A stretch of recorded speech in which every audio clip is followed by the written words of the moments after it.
Waalaikumsalam warahmatullahi wabarakatuh. Ya, sebelumnya perkenalkan saya Fabiana Maganti, mahasiswa PLP dari Pendidikan Teknik Mesin Universitas Negeri Surabaya. Nah, sebelum mulai pelajaran hari ini, mari kita berdoa terlebih dahulu. Untuk berdoanya bisa dipimpin Mas Sema. Sebelum mulai pembelajaran, mari kita berdoa. Berdoa mulai. Berdoa tidak usah selesai. Oke, terima kasih. Untuk hari ini siapa yang nggak hadir ya? Ada berapa anak yang nggak hadir? Hadir semua? Hadir semua. Oh ya. Oke, untuk selanjutnya kita masuk ke dalam materi pelajaran ini. Sebelumnya siapa yang pernah melihat atau menggunakan alat mekanik di rumah? Contohnya apa aja? Bisa diingat-ingat kembali.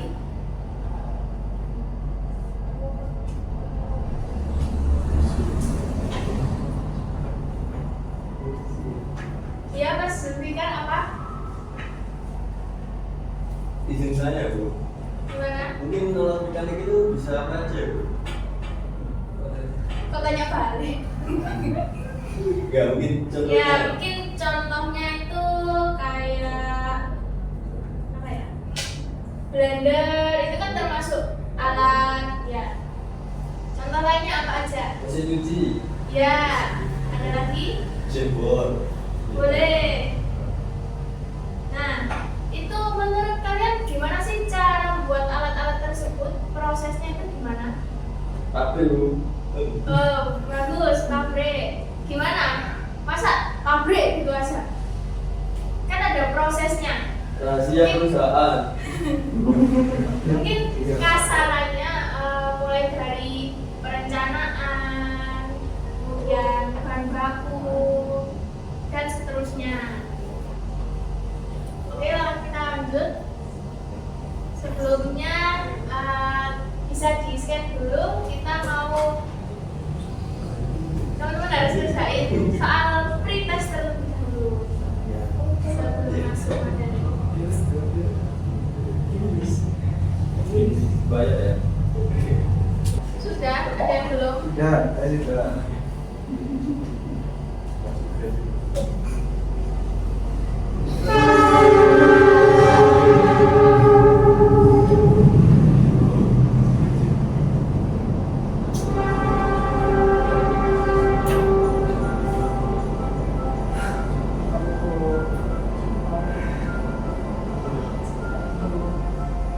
Ya, itu sudah ada yang jawab, benar?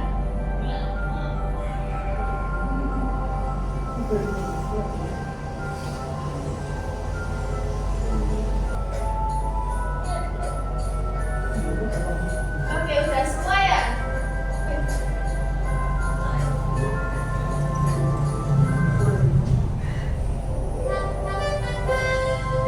Oh, karena kita memang belum masuk materinya, jadi wajar kalau banyak yang salah.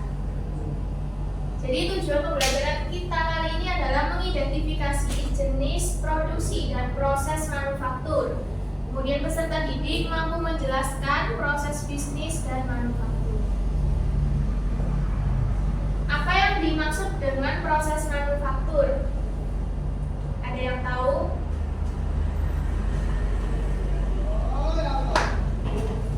Ya, Pembuatan proses pembuatan apa? barang mentah jadi barang jadi. Oh ya, betul sekali. Ada yang tahu perbedaan make to stock dan make to order? Belum ada yang tahu ya. Belum.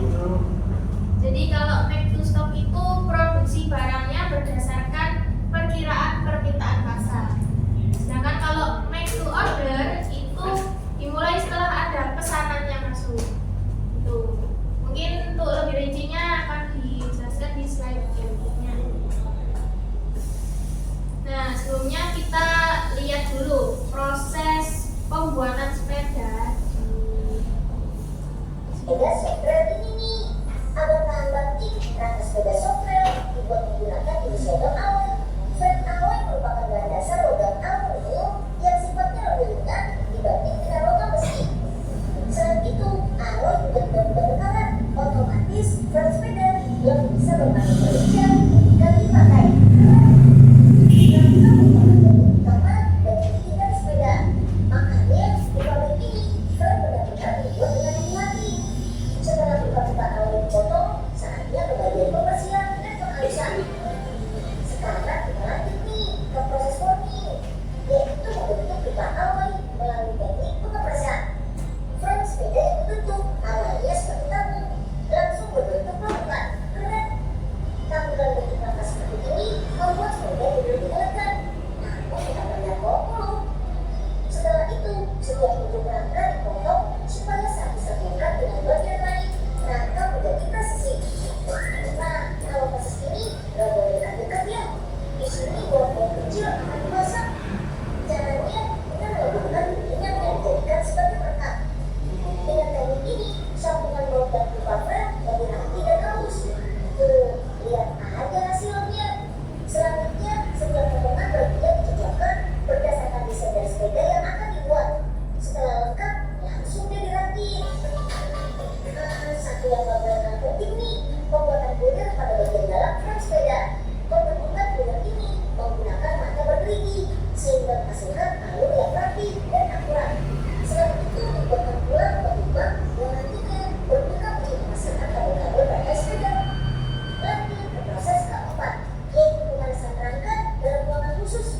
Sekitar 10 menit pada suhu mencapai 200 derajat. Tujuannya untuk meletakkan frame alloy. Oke, setelah semua selesai, saatnya mengajukan akhir nih. Setiap bagian diperiksa dan dipastikan sesuai dengan standar produk dan keselamatan. Ini jadi kunci bagus atau tidaknya sebuah sepeda. Meskipun bahan bakunya bagus, tapi jika salah akurasi satu masalah, nggak akan asik deh saat dikendarai. Nah, dari video tersebut, apa yang bisa kalian ambil mengenai proses produksi sebuah pembuatan sepeda tersebut? Dari pembuatan sepeda tadi kan ada banyak prosesnya, mulai dari pembuatan komponen-komponennya satu persatu, pemotongannya, hingga ke tahap terakhir perakitan dan ada juga kontrol kualitasnya. Nah, itu semua itu termasuk dalam proses manufaktur ya, proses pembuatan sebuah sepeda. Jadi bisnis manufaktur sendiri itu kegiatan mengolah bahan baku mentah menjadi sebuah produk melalui proses fisika dan kimia yang bertujuan mengubah bentuk, sifat, dan tampilannya. Jenis produksi manufaktur ini untuk mengurangi resiko. Jadi semua jenis bahan manufaktur harus fokus pada menjaga biaya produksi tetap rendah dan mempertahankan kontrol kualitas yang baik, dan berinvestasi dalam manajemen penjualan yang baik. Nah, untuk make to stock sendiri, tadi pengertiannya strategi manufaktur tradisional yang mengandalkan data penjualan masa lalu untuk perkiraan permintaan konsumen dan merencanakan aktivitas produksi terlebih dahulu. Kelemahannya apa? Kelemahannya itu mungkin perkiraannya dapat meleset, sehingga berpotensi menjadikan produsen memiliki stok yang terlalu banyak. Nah, sehingga atau bahannya tidak cukup. Kemudian ada make to order. Make to order itu memungkinkan pelanggan untuk memesannya itu disesuaikan dengan produk yang diinginkan sesuai spesifikasi yang mereka inginkan. Jadi proses pembuatannya dimulai hanya setelah pesanan diterima. Kelemahannya apa? Nah, waktu tunggunya lebih lama karena kan minta custom ya gitu kasarannya. Jadi resiko persediaan yang berlebihan untuk dipotong. Kemudian ada make to assemble. Pengertiannya itu strategi yang mengadakan perkiraan permintaan untuk menyimpan komponen dasar suatu produk, tetapi mulai merakit setelah pesanan diterima. Kelemahannya apa? Kelemahannya adalah pesanan tidak masuk. Kalau pesanan tidak masuk, produsennya terjebak dengan stok suku cadang yang tidak diinginkan. Jadi mungkin itu seperti pesanannya itu nggak kedetek masuk gitu ya. Kemudian ada jenis-jenis proses manufaktur.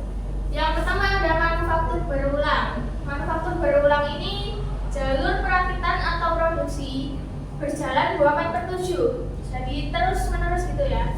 Untuk produksi yang berulang, berkomitmen pada tingkat produksi. Kemudian ada manufaktur discrete, jalur perakitan atau produksi, namun perbedaannya adalah produk yang bervariasi, yang membutuhkan operasi untuk berubah sebagai kompensasi. Kemudian ada manufaktur job shop, yang memanfaatkan area produksi. Proses ini menghasilkan batch yang lebih kecil, dapat diproduksi dengan kecepatan yang berbeda dan lebih diinginkan. Kemudian ada manufaktur proses kontinu, menggunakan lini produksi 24/7, namun bahan produksinya terdiri dari gas, bahan kimia, cairan kimia. Seperti di pertambangan, materialnya bisa lebih banyak butiran. Yang terakhir ada manufaktur proses batch. Metode batch ini memenuhi permintaan pelanggan dengan satu batch. Beberapa atau proses batch dapat bersifat kontinu. Jadi dari contohnya, kalau yang berulang itu seperti pakaian, seragam gitu. Kalau untuk yang manufaktur discrete itu seperti mobil, elektronik, furnitur, dan lain sebagainya. Sedangkan untuk manufaktur kontinu contohnya seperti minyak bumi, bahan kimia, pupuk cair, semen, dan lain-lain sebagainya. Untuk yang job shop itu ada seperti prototipe produk atau mesin industri dan peralatan-peralatan lainnya. Kemudian untuk manufaktur proses batch itu contohnya seperti pembuatan obat-obatan, roti, produk kosmetik, dan lain-lainnya. Terdapat jenis bisnis manufaktur pada bidang tekstil dan garmen itu ada contohnya seperti PT Sri Rezeki Isma CBK, ada PT Argo Pantes CBK, dan lain-lain. Kemudian di bidang kerajinan ada Cempaka Craft dan Nauret Krakatau Craft. Kemudian bidang rekayasa teknik mesin ada PT Rekayasa Industri, ada PT Bonga Wisma Indra, ada Indonesia Marine. Kemudian jenis bisnis manufaktur selanjutnya di bidang pembuatan kapal laut. Ada contohnya PT PAL Indonesia, ada PT Dok dan Perkapalan Surabaya, ada PT Adiluhung Sarana Segara Indonesia, dan di bidang perbaikan contohnya seperti PT Astro Power Energy System dan PT Cakra Semesta Raya. Di bidang makanan minuman ada PT Mayora Indah, ada PT Orang Tua Group, PT Garuda Food Putra Putri Jaya Tbk, dan PT Kamina Ice Cream. Di bidang agroindustri contohnya ada PT Java Comfort Indonesia, CV Bayu Biru, dan lain-lain. Nah, kita bahas lebih dalam di yang bisnis manufaktur bidang teknik mesin. Tadi ada rekayasa industri. PT ini perusahaan jasa yang bergerak di bidang rancangan bangun industri atau yang dikenal sebagai engineering, procurement, dan construction atau EPC, yang berdiri sejak 12 Agustus 1981. Keberadaan ranking ini diharapkan dapat mengurangi ketergantungan bangsa Indonesia pada perusahaan asing dalam pengembangan industri skala besar. Ranking juga termasuk dalam daftar 250 kontraktor EPC global versi majalah Engineering News Record terbitan 22 Agustus 2016, Asian Engineering 2018, dan Golden Indonesia 2018.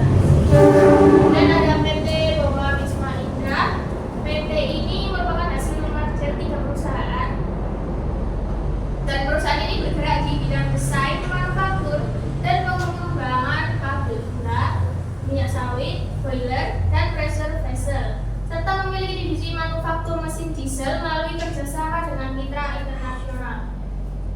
ketiga unit usaha divisi mesin dan peralatan industri MPI di Pasuruan dan sebagainya. Selanjutnya ada PT Yamaha Indonesia Motor Manufacturing. PT ini adalah sebuah perusahaan yang memproduksi sepeda motor. Perusahaan ini didirikan pada 6 Juli 1974. Pabrik sepeda motor Yamaha ini mulai beroperasi di Indonesia sekitar tahun 1969 sebagai suatu usaha perakitan bodi mesin dan logo brand diciptakan desainer YMKI, yang dimana dahulu pada semua komponen yang didatangkan dari Jepang, namun sekarang dari dalam negeri Indonesia sendiri. Nah, selanjutnya kita akan masuk ke diskusi kelompok. Untuk kelompoknya bisa terdiri dari 3 orang, dan untuk LKPD-nya bisa di-scan di layar.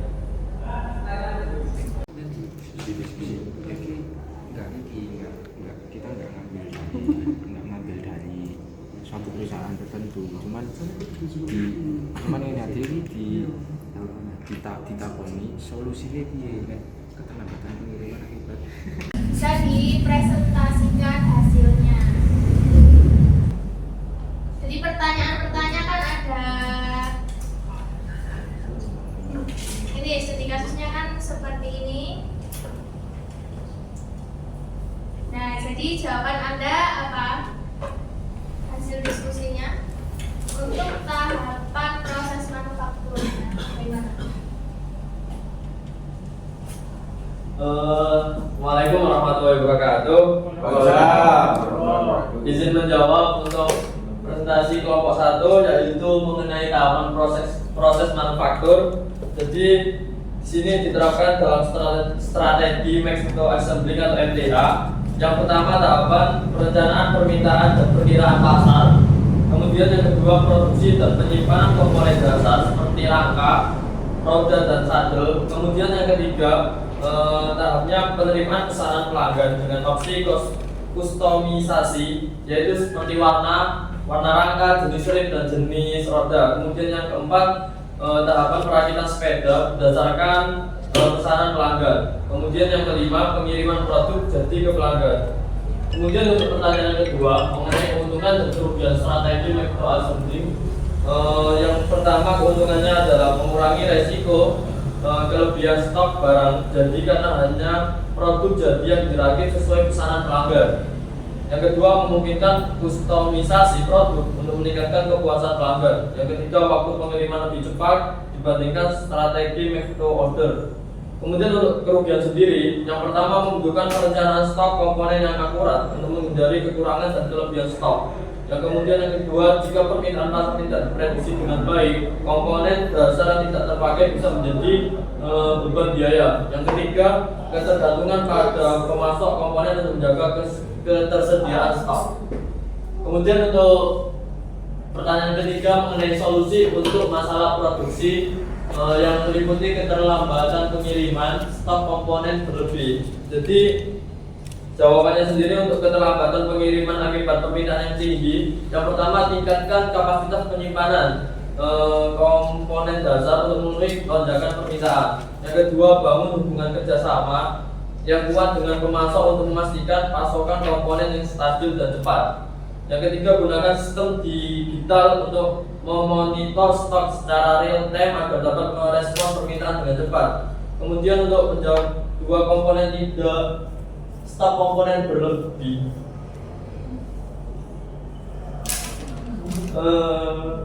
yaitu melakukan analisis data penjualan untuk membuat perakian permintaan yang akurat. Gunakan strategi diskon atau promosi untuk mengurangi stok berlebih secara musim sepi.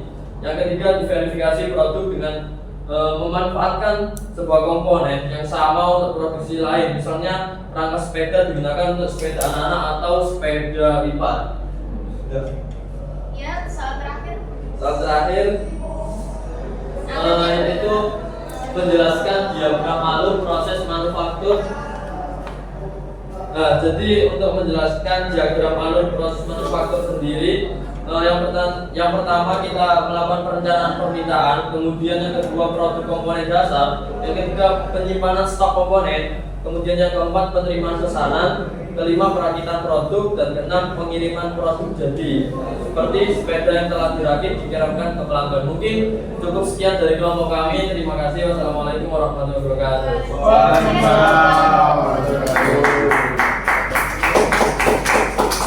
Ya, untuk jawaban dari Mas Usman tadi benar banget ya untuk kelompok 1. Kurang lebih seperti itu. Untuk teman-teman yang kurang jawabannya mungkin bisa dilengkapi kembali. Nah, selanjutnya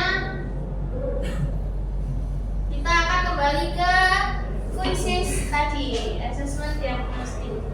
Gimana sih hasil kalian setelah pembelajaran yang sudah saya sampaikan? Nah, mulai ya.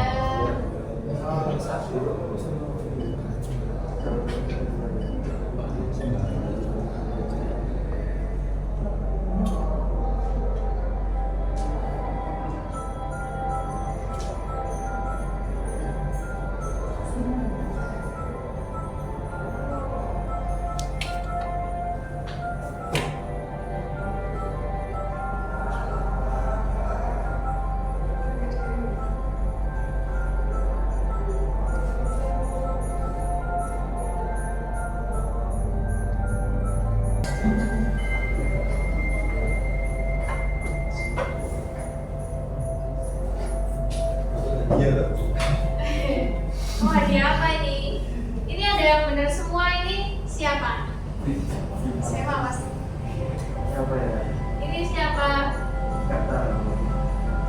Nah, setelah saya sampaikan materi pembelajaran hari ini, terlihat kan kalau teman-teman ini banyak yang paham, walaupun ada yang ya. Setelah mendengarkan materi tadi sudah ada yang bahkan ada yang benar semua ini. Jadi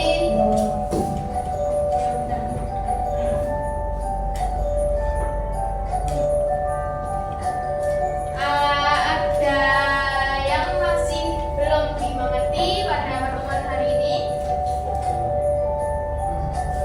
Jadi tadi jenis produksi ada 3, apa aja? Apa? Yang keras mas? Tadi ada MTS, make to stock, MTO, make to order, MTA, make to assemble. Dan jenis produksi, jenis proses manufakturnya ada apa aja tadi? Berulang, terus? Ya, bagus. Ya, untuk itu sebelumnya terima kasih banyak atas kerja keras dan partisipasi kalian hari ini. Saya sangat bangga melihat kalian bekerja sama dalam kelompok dan berbagi ide, memberikan solusi kreatif untuk menyelesaikan tugas diskusi kelompok tadi. Selanjutnya mungkin bisa mengisi refleksi diri. Ya, kalau udah ngisi semuanya, mungkin itu saja untuk pertemuan kali ini. Dicukupkan. Sekian dan terima kasih. Untuk mengakhiri pertemuan hari ini bisa dipimpin doanya Mas Lukman.